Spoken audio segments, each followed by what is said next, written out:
Oh my!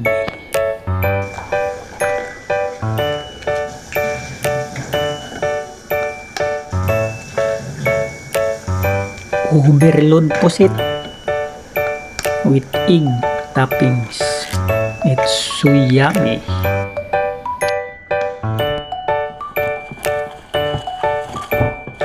Okay mga kamaray, for today's video magluluto tayo ng pang mabilis ng ulam. I-prepare ako ng magluluto pa. Meron tayo rito guys, pusit, itlog, talong, bawang at sibuyas. Yan yung ating sangkap sa pagluluto nito. So ang nilalo dito guys ay pusit sa ating talong. So ito ang talong na pinusitan. Mga luto guys na pang ano,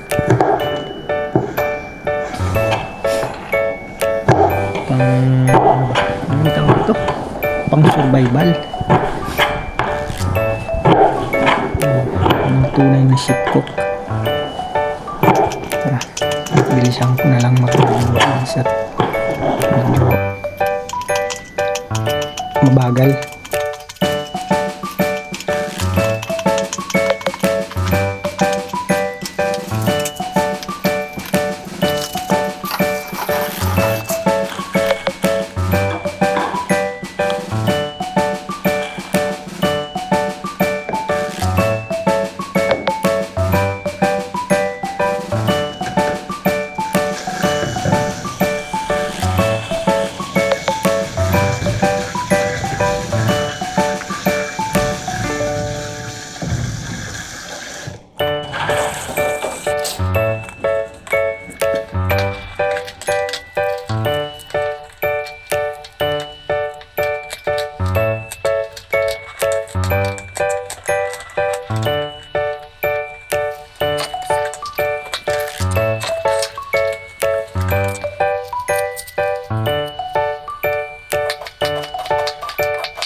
Ayan, so dito ay maglagay na tayo ng mantika. Nananapan to. Salang natin ito ating recipe. Ang ating pinusitang talong.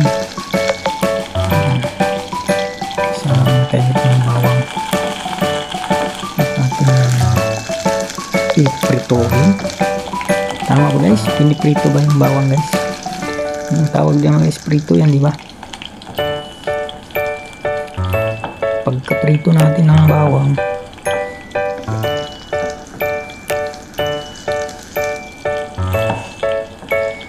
ay sunod na natin yung mga dapat sunod.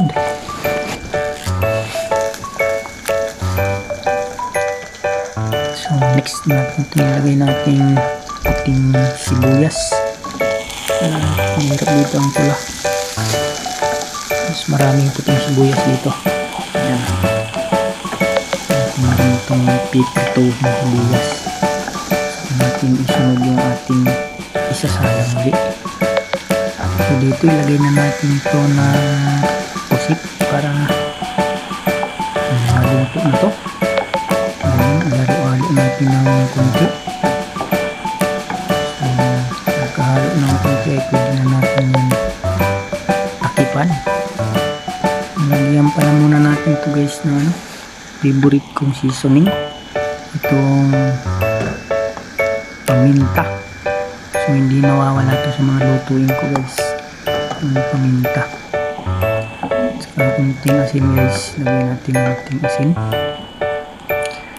Yan yung nagpapalasa guys ng paminta talaga. Mas gusto ko guys kumain ng may paminta. Kasi hindi na ako guys naglalagay ng mga pampalasa tulad ng magic syrup, nor cube. Yan, tinapa na natin ito at next natin gayatin yung talong.